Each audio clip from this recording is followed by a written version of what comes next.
हमारे पास एक सीपीयू हुआ, we have a CPU that is suppose to generate the address, जो एक एड्रेस को जनरेट करेगा, और इस एड्रेस से रिलेटेड जो भी इंफॉर्मेशन है वो हमारे मेमोरी मॉड्यूल में है। जो भी एड्रेस वो जनरेट कर रहा है वो हमारे मेमोरी मॉड्यूल में है, और मेमोरी जो है और सीपीयू का जो है जो स्पीड का फासला है लगभग 10⁻³ टाइम्स ऑर्डर का गैप है उसमें दोनों में। And for that we need to put a another memory that is called the cache memory. एक कैश मेमोरी हम लोग बीच में इंट्रोड्यूस करते हैं that is made up of SRAM, जो कि SRAM से बना होता है और जो काफ़ी स्पीड ट्रांजिस्टर बेस्ड उसका डिज़ाइन होता है। There is no capacitors within that cache memory, and all the speed of the cache memory can more or less can be close to the speed of the processor. तो processor generate करता है, it issues request, ये request data या फिर word का वो issue generate करता है, और वो इन्फॉर्मेशन हम लोग प्रयास करते हैं कि जितना जल्दी हो सके प्रोसेसर को प्रोवाइड करें। इसी के लिए चूंकि मेन मेमोरी हमारा स्लो है, तो मेन मेमोरी को सपोर्ट करने के लिए इसके फ्रंट में एक दूसरा मेमोरी रख देते हैं जिसका स्पीड लगभग प्रोसेसर के स्पीड के बराबर हो, and that is why we implement the cache. तो उसका हार्डवेयर भी कम्प्लीटली अलग होता है, एंड चूंकि वो बहुत कॉस्टली होता है, we can not implement it as in that amount as that of main memory. तो मेन मेमोरी से वो काफ़ी छोटा होता है लेकिन काफ़ी फास्ट होता है। तो मेन मेमोरी को सफिस करने के लिए हम उसके फ्रंट में कैशे को लगा देते हैं, और हम प्रयास करते हैं कि कुछ इन्फॉर्मेशन जो कि फ्रिक्वेंटली सीपीयू रेफर कर रहा है based on the concept of locality of reference को आपको ख्याल में रखते हुए, उसमें दो तरह का कॉन्सेप्ट है, एक है टेम्पोरल लोकेलिटी, दूसरा है हमारा स्पेशियल लोकेलिटी ऑफ रेफरेंस। कि मान के चलते हैं कि कोई एक प्रोग्राम को की सेक्शन को अगर विजिट किया गया है तो उसके आसपास के जो कोड्स हैं उसको भी विजिट किया जा सकता है, that is called the spatial locality. और टेम्पोरल लोकेलिटी रेफर करता है कि कोई अगर इंफॉर्मेशन एलिमेंट को प्रोग्राम एग्जीक्यूशन में अगर हम एक बार एक्सेस किए हैं, so it is more likely that कि it can be accessed frequently और बार बार उसको यूज़ किया जा सके। तो उसी इंफॉर्मेशंस को, मतलब प्रोग्राम का जो एग्जीक्यूशन है वो कहीं ना कहीं लोकलाइज्ड होता है और कन्फाइंड होता है टू सम पर्टिकुलर बाउंड्री, और उसी कन्फाइंड बाउंड्री को हम कोशिश करते हैं उसी बाउंड्री के ब्लॉक्स को, इंफॉर्मेशन चंक्स ऑफ इंफॉर्मेशन को हम ज़्यादा से ज़्यादा हम कैशे में मौजूद रख सकें, सो दैट कि प्रोसेसर जब भी एक वर्ड को जनरेट कर रहा है it can B readily be available in the cache memory. So processor जब भी जनरेट करता है इट जनरेट्स ए वर्ड, और कैश और प्रोसेसर के बीच में जब भी ट्रांजैक्शन होगा that will be transaction of word, that is word transfer.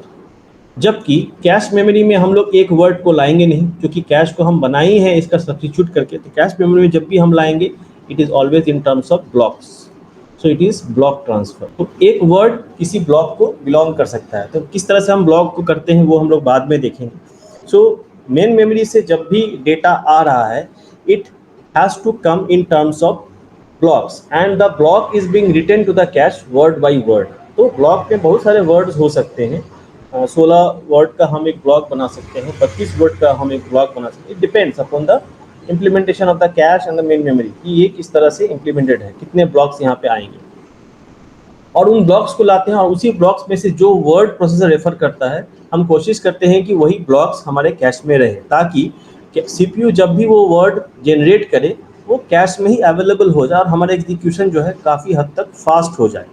और कैश और मेन मेमोरी में जो हमारा जो कम्युनिकेशन सिस्टम है किस तरह से वो आएंगे, कैसे जो कॉरेस्पॉन्डेंस है कि कौन सा ब्लॉक आएगा कौन सा ब्लॉक नहीं आएगा, कौन से ब्लॉक को कौन सा वर्ड बिलोंग करता है, that is referred somewhat by a thing that is called the mapping functions. So mapping functions are those functions that establish a correspondence between the main memory blocks and the cache unit blocks. तो cache unit का size जो होता है main memory से चूंकि छोटा होता है, so we need a correspondence. अब ये correspondence हम किस तरह से हम implement करते हैं, that depends upon the layout of the main memory and the layout of the cache unit. So whenever a cache is full and requested word is not in the cache, so the cache control circuitry, इसी के अंदर में जो hardware circuitry होता है, कैसे दो तरह से इम्प्लीमेंट कर सकते हैं, एक लॉजिकल कैशे भी होता है, कैश होता है, और एक सॉफ्टवेयर हार्डवेयर कैश भी होता है। तो हम लोग देखेंगे जब वर्चुअल एड्रेस लॉजिकल एड्रेस देखेंगे तो उसमें हम लोग थोड़ा डिस्कस कर लेंगे। तो कैशे कंट्रोल सर्किटरी जो है it whenever a block is being required, so it is the responsibility of the cache control circuitry to decide that which block from the main memory is to be brought to the cache so that the word that is being requested by the CPU can be readily being made it available to the CPU, ताकि CPU को उपलब्ध कराया जा सके। अगर उसके लिए मुझे कैशे, अगर कैशे फुल भी है, then we need to go for the replacement algorithms. Replacement algorithms कब चाहिए? तो हमारा कैशे फुल है और एक ऐसा एक ब्लॉक, ऐसा एक वर्ड को रेफर किया गया है जिस वर्ड का जो सुपर सेट है, इट्स कॉल्ड द ब्लॉक, जो है वो कैशे में नहीं है और उस ब्लॉक को लाना पड़ेगा। तो एक वर्ड को लाने के लिए हो सकता है पूरा ब्लॉक को लाना पड़ जाए, तब वो कैशे का जो ब्लॉक है वो रिप्लेस होने की आवश्यकता है, and that is governed by सब standard rules that is called the replacement algorithms. इसका मतलब जो कैशे है वो ज़्यादा इंफॉर्मेशन स्टोर नहीं कर सकता है, तो कैशे में भी अगर इंफॉर्मेशन अगर हम एक्सेस करना चाहें तो there is a probability information मिले या फिर ना मिले। तो दो तरह का हम लोग ऑपरेशंस कैशे में कर सकते हैं। What are the operations? पहला है हमारा that is called the read operations, या फिर कहिए कि what are the processor requests that can be issued towards the main memory. Main memory की तरफ प्रोसेसर क्या रिक्वेस्ट इशू कर सकता है कि एक डेटा को पढ़ा जाए, लाया जाए हमारे पास, या फिर मैं एक चीज़ को कैलकुलेट कर चुका हूँ, उस कैलकुलेशन का रिजल्ट जो है उस प्रोग्राम के स्पेसिफिक मॉड्यूल में जाके उसको राइट कर दिया जाए, अपडेट कर दिया जाए।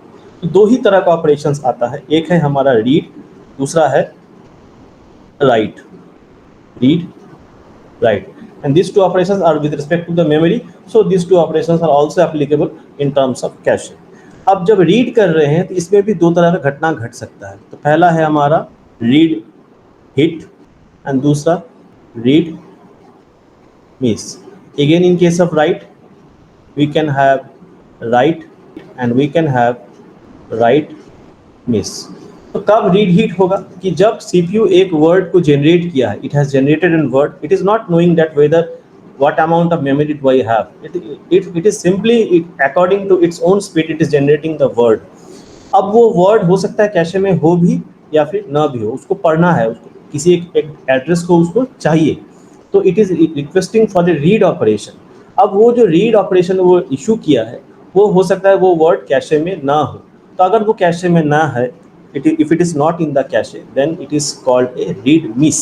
that is कैशे में हम वो वर्ड पढ़ने का प्रयास किया और कैशे में वो ब्लॉक या फिर वो वर्ड वो ब्लॉक ही अवेलेबल नहीं है। अगर CPU रिक्वेस्ट इशू कर रहा है, कोई एक वर्ड का रिक्वेस्ट इशू कर रहा है और उस वर्ड जिस ब्लॉक में होना चाहिए वो ब्लॉक कैशे में रिप्लेस होके आ चुका है या फिर है, then it is called a read hit. इसका मतलब जब वो रीड कर रहा है तो उसका उपस्थिति जो है वही डिसाइड करता है कि वो मिस होगा कि हिट होगा। उसी तरह से जब हम राइट ऑपरेशन करना चाहते हैं, मतलब कोई एक डेटा इन्फॉर्मेशन CPU जनरेट किया है और उसको वो चाहता है कि मेमोरी में उस मॉड्यूल में लिख दिया जाए। CPU जानता है मेमोरी और कुछ नहीं जानता है, बीच में क्या है, रजिस्टर है, क्या है, उसको सिर्फ अपने आसपास में जो रजिस्टर्स है उसका पता है और मेमोरी का पता है। तो वो एड्रेसेस रेफर करता है प्रोग्राम एग्जीक्यूशंस के हिसाब से मेमोरी के रिस्पेक्ट में। अब कोई डेटा को उसको अगर मेमोरी मॉड्यूल में लिखना है, मेमोरी मॉड्यूल में किसी पर्टिकुलर प्रोग्राम की एग्जीक्यूशन ब्लॉक में जाके उस डेटा को अपडेट करना है, so then it will try to update it in the cache. उसको बस यही दिख रहा है मेमोरी बोल के। तो अब वो जो भी इंफॉर्मेशन राइट करेगा, the cache circuitry is responsible to write it in that block. अगर उसको उस जगह पे लिख पाया then it is a write hit, अगर वो नहीं लिख पाया then it is a write miss. तो या तो कैशे में चाहिए या फिर मेन मेमोरी में चाहिए। If it is successful then it is called when we called as a hit, and if it is unsuccessful then we called it as a miss. वो इंफॉर्मेशन अगर अवेलेबल नहीं है। अब CPU का जो performance है, ओवरऑल कंप्यूटिंग का जो परफॉर्मेंस है, it greatly depends upon the performance of the cache. Cache में कितना हिट एंड कितना मिस हो रहा है, and for that to measure, to get an idea of the performance of the CPU, we have a metric that is called the hit ratio। ये बताता है कि टोटल नंबर ऑफ हिट्स कितना वो सक्सेसफुल हुआ by total number of references. इसमें दोनों reference हम यूज़ कर लेते हैं। कैसे कितना अच्छा से परफॉर्म कर रहा है हिट प्लस मिस।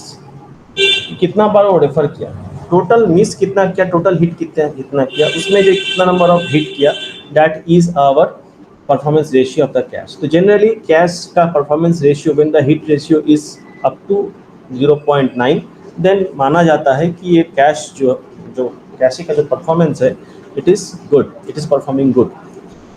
शुरू में जब सिस्टम स्टार्ट करते हैं, हम लोग प्लग इन करते हैं, पावर ऑन करते हैं, तो कुछ भी इंफॉर्मेशन कैशे में नहीं रहता है, तो मेमोरी स्टार्ट होता है, तो सारे इंफॉर्मेशन को मेमोरी में लाना होता है। लेकिन सीपीयू तो जो पहला एड्रेस जनरेट कर रहा है, प्रोसेसर जैसे स्टार्ट हुआ, सिस्टम बूट हो रहा है, तो एड्रेसेस को वो जनरेट कर रहा है। अब वो एड्रेसेस कैशे में नहीं है, इसका मतलब शुरू में जब सिस्टम अपने आप को रेडी करेगा हर पावर ऑन में, तो उस समय उसका हिट रेशियो बहुत कम रहेगा।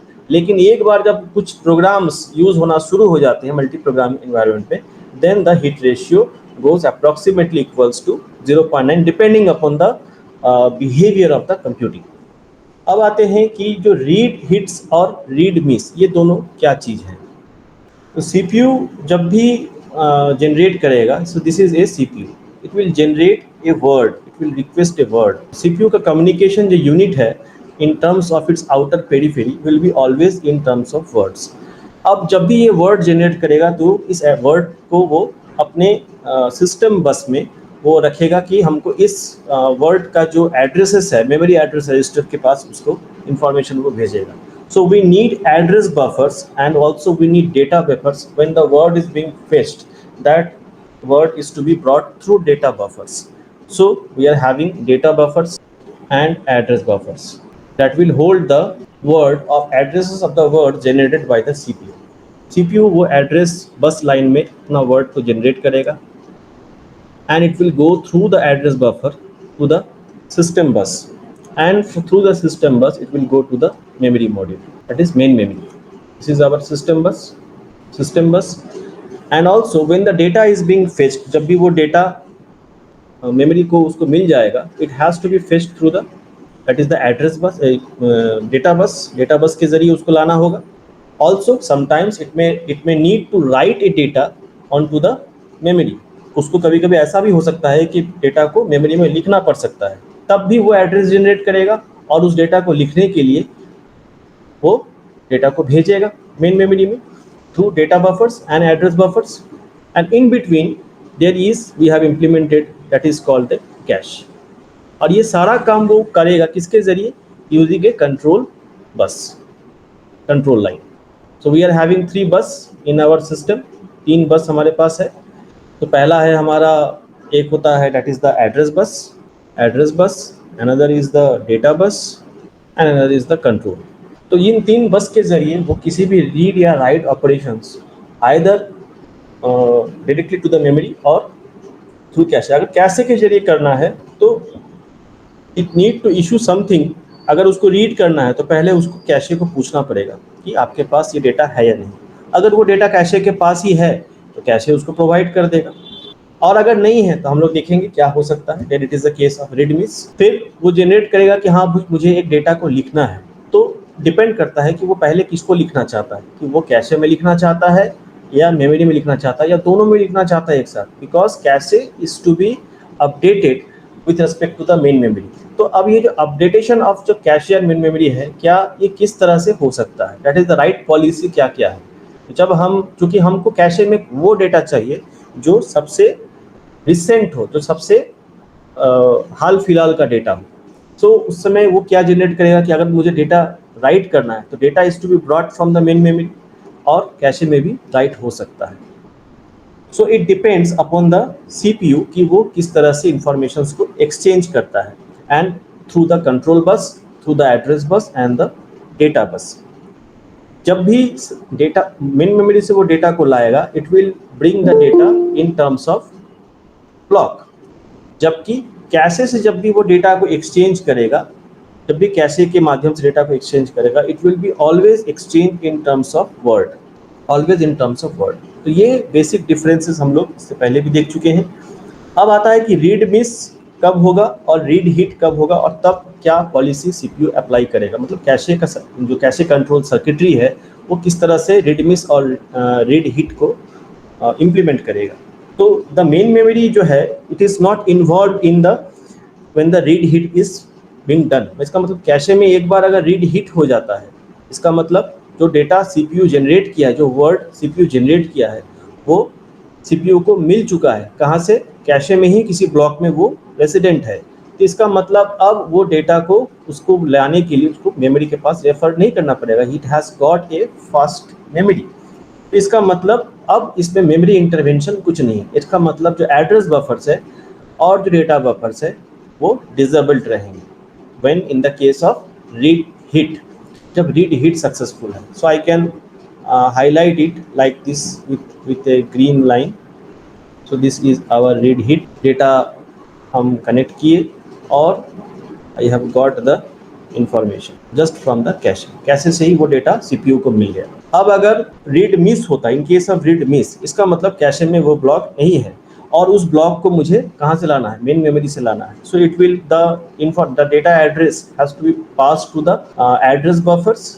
In case of read miss, it would be there is a missing in the cache में एक missing हुआ, and in that case the address buffers will be and the data buffers will be enabled because I am referring external to the CPU के external में हम जा रहे हैं। तो जैसे ही address buffers and data buffers enabled होंगे तो addresses का जो information है वो address buffer में आएगा, जो डेटा इन्फॉर्मेशन वहां से आएगा वो डेटा बफर में आएगा। जब मेमोरी से लाया जाएगा तो मेमोरी वो information through the memory management unit के जरिए वो इन्फॉर्मेशन डेटा बफर में प्रोवाइड करेगा और वो इन्फॉर्मेशन सीपीयू के पास आए। तो जब भी रीड दैट इज मिस होता है तो द मेन मेमोरी इन्वॉल्व हो जाता है and the address and the data buffers are enabled and depending upon the policy कि हम जो रीड कर रहे हैं तो उसको हम पहले हम कैशे में लाते हैं और कैशे से फिर एक एक ब्लॉक करते हुए हम उसको सीपीयू में भेजते हैं। So when there is a read miss, so a request is given to the cache के पास चूंकि नहीं है तो request is being forwarded to the data buffer, it is being forwarded to the system bus to the main memory and then it is brought from the main memory to the data buffers. वहाँ से data जो information मुझे चाहिए वो लेके आया जाता है और यहाँ तक भी इंफॉर्मेशन है वो एज ए ब्लॉक स्टोर किया जाता है कैशे में। जो वर्ड रिक्वेस्टेड है उस वर्ड के रिलेटेड ब्लॉक को अगर हम पहले कैशे में स्टोर कर लेते हैं देन उस ब्लॉक में से जो वर्ड रिक्वेस्टेड है इट इज रिस्पॉन्स। ये सारा काम कैशे कंट्रोल सर्किटरी का होता है। So the cache control circuitry then forwards that block, that word, requested word to the CPU. This is the whole work of read hit and read miss. So in case of a read miss ऐसा हो सकता है कि जो शुरू में जब system को पावर ऑन किया गया हो तो कोई भी इंफॉर्मेशन रीड मिस के केस में कोई भी इंफॉर्मेशन कैशे में नहीं है। So it is the completely the case of the read miss. इसका मतलब हमको सारा इंफॉर्मेशन जो है मेन मेमोरी से लाना पड़ सकता है। So in that case the CPU में also go for the early restart. So what is mean by early restart? इसको अर्ली रिस्टार्ट भी कहते हैं और कभी कभी इसको लोड थ्रू भी कहते हैं। क्वेश्चन आता है what do mean by early restart and load through in cache memory management. Cache memory management में अर्ली रिस्टार्ट और कब इसको इम्प्लीमेंट किया जाता है? तो तब इम्प्लीमेंट किया जाता है जब सिस्टम के पास कोई भी ब्लॉक्स नहीं है और सारा इन्फॉर्मेशन पहली दफ़ा कैशे में आना है तो सारा तो मिस में ही जाएगा। जितना भी रीड इशू करेगा कैश को वो सारा मिस में जाएगा। तो उस समय सीपीयू का इम्प्लीमेंटेशन ये चूज़ कर सकता है कि जो हम ब्लॉक्स ला रहे हैं कैशे में बाद में लिख लेंगे, पहले हम इसको सीपीयू को फॉरवर्ड कर दें। जो भी एड्रेस बफर के पास डेटा एड्रेसेस जा रहा है और based on the those generated addresses the blocks are being brought. Block को भी तो उसमें लाया जाता है वर्ड बाय वर्ड। इसका मतलब one word at A time, one word at A time. और पहले उसको सीपीयू के पास प्रोवाइड करवाया जाता है और तब उसको यहाँ पे अपडेट किया जाता है। That is CPU once the block is given to the word is given to the CPU then the word is updated। और जैसे जैसे नए नए वर्ड्स आते चले जाते हैं अलग अलग लोकेशंस एड्रेसेस सीपीयू फेच करता चला जाता है, वो सारे ये इंफॉर्मेशन से वो कैशे में ब्लॉक्स के रूप में स्टोर होते चले जाते हैं और once the cache is full then it will go for the normal mode। so this was all about read hit and read miss। अब आते हैं कि right hit and right miss कब हो सकता है, when can be the case of right hit and right miss। तो writing जो है वो दो तरह से हो सकता है। It can be in two ways. तो पहला है हमारा write through, it can be written in two ways, write through, and the second is that is write back.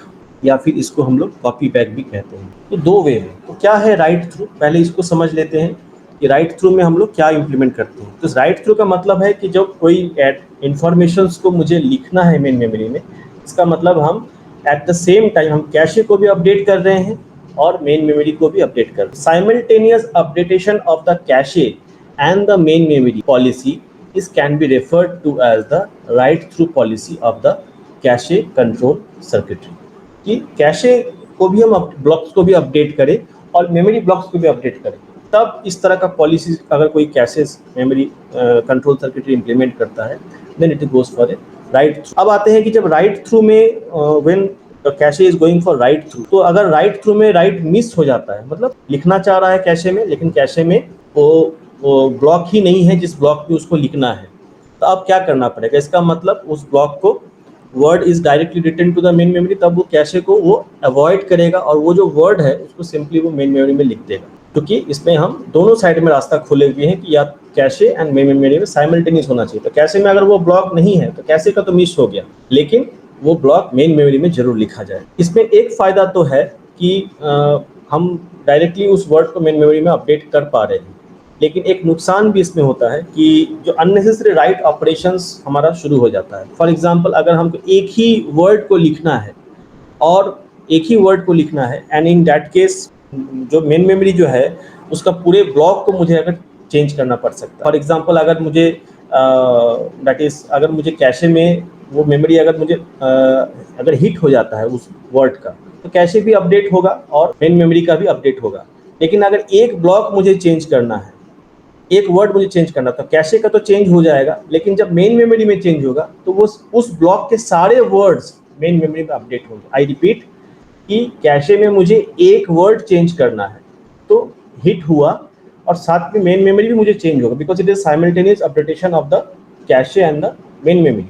तो कैशे में एक वर्ड चेंज करने के चक्कर में मुझे कैशे का पूरा ब्लॉक का कॉन्फ़िगरेशन वो बदल रहा है, इंफॉर्मेशन बदल रहा है। और कैशे से जब वो पूरा ब्लॉक, क्योंकि हम कैशे में एक वर्ड को चेंज कर रहे हैं, इसका मतलब ब्लॉक का इंफॉर्मेशन पूरा चेंज हुआ, तो कैशे जब भी एक्सचेंज करेगा मेन मेमोरी से, तो it will always exchange in terms of blocks.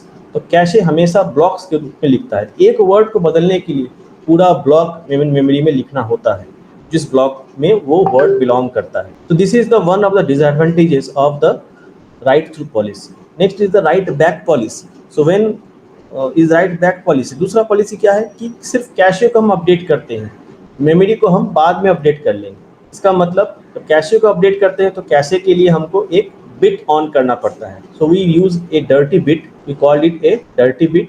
एक फ्लैग हम ऑन करके रखते हैं और it is also called a modified bit to symbolize that कि आगे जब भी ये कैशे में तो बदलाव हो चुका है लेकिन यहाँ पे वो काम इनकम्प्लीट है, तो आगे अगर कैशे कभी फुल हो जाता है और कोई दूसरा ब्लॉक वहाँ पे आना होता है और इसको हटाने की बात आई, तो इसका मतलब यहाँ पे बदलाव करने के बाद ही इसको हटाना है, नहीं तो इनकंसिस्टेंसी आ जाएगा। कैशे में का जो ब्लॉक है उसमें हम लिख चुके हैं। राइट बैक पॉलिसी कहता है कैशे में लिख दीजिए, मेन मेमोरी में बाद में लिखिएगा। कब लिखिएगा, कहाँ पे लिखना है, तो you flag it using A dirty bit. तो ठीक है, बाद में लिखेंगे कोई बात नहीं, लेकिन बाद में लिखने से पहले अगर मुझे उस ब्लॉक को रिप्लेस करने का नौबत आ गया, ऐसा हो सकता है कैसे फुल हो जाए, तब हम क्या करेंगे, तब पहले उस ब्लॉक को लिखा जाएगा, कहाँ पे, मेन मेमोरी के उस मॉड्यूल में लिखा जाएगा, तब उसको रिप्लेस किया जाएगा। क्योंकि यहाँ पे बदलाव हो चुका है, प्रोग्राम के उस सेक्शन में यहाँ बदलाव हो चुका है लेकिन यहाँ बदलाव नहीं हुआ है। So there will be inconsistency between the cache blocks and the main memory blocks. So to maintain the consistency, it has to be written, then only the replacement algorithm come into picture. तो यहाँ भी जो है multiple जो references जो है वो use होते हैं इन case of that is write back and the copy और द कॉपी बैक पॉलिसी में बहुत बार रेफर करना पड़ता है, that is the main memory, that is unnecessary right operations even if a single word is being changed. तो अगर मुझे एक ही वर्ड यहाँ पे चेंज करना है तो जब रिप्लेसमेंट का मांग आएगा तो उस पूरे ब्लॉक को मुझे चेंज करना पड़ेगा, कहाँ पे, मेन मेमोरी में। तो मेन मेमोरी में जब भी लिखाएगा इन टर्म्स ऑफ ब्लॉक, जबकि कैश में हम एक वर्ड को बदले हैं उस ब्लॉक का, लेकिन उस ब्लॉक को मुझे हटाने का नौबत अगर आ गया, डर्टी बिट से हम उसको फ्लैग करके रखे हुए हैं लेकिन कैशे फुल हो चुका है, अब कोई दूसरा सीपीयू ऐसा कोई एड्रेस जनरेट कर दिया है जो कि वो ब्लॉक अभी कैशे में नहीं है, तो रिप्लेसमेंट मांग रहा है वो, इसका मतलब जो एग्जिस्टिंग ब्लॉक है जिसका अपडेटेशन सिर्फ कैशे में हुआ था और मेन मेमोरी में नहीं हुआ था, उसका डर्टी बिट को देखते हुए तो मुझे उस पूरे ब्लॉक को, हालांकि एक वर्ड बदली हुआ था, उस पूरे ब्लॉक को मुझे मेन मेमोरी में लिखना पड़ सकता है। And that also increases the number of main memory access, मतलब मेन मेमोरी में मल्टीपल हम ऑपरेशंस हमको करना पड़ सकता है। तो this was all about that is the read hit and read miss. और यहीं पे जो रिप्लेसमेंट का जो बात आता है कि that is how the blocks of the cache are being mapped to the main memory. So that is called the mapping function. One another aspect of cache management is that कि जब mapping function हम use कर रहे हैं तो replacement कैसे हम करेंगे। तो there are different replacement algorithms, last recently used, last frequently used, last in first out, there are different algorithms. तो वो हमारे स्कोप से बाहर है। कैशे का जो मेन मेमोरी के जो ब्लॉक्स है उसको हम छोटे से कैशे ब्लॉक्स में किस तरह से रेफर कर सकते हैं, and what is the best way so that we can reduce the cache hit, cache miss को हम घटा सकते हैं और कैशे हिट को हम बढ़ा सकें ताकि हमारा सिस्टम का परफॉर्मेंस जो है वो बूस्ट करे। So we I leave it up to this. In the next section we will go for the mapping function.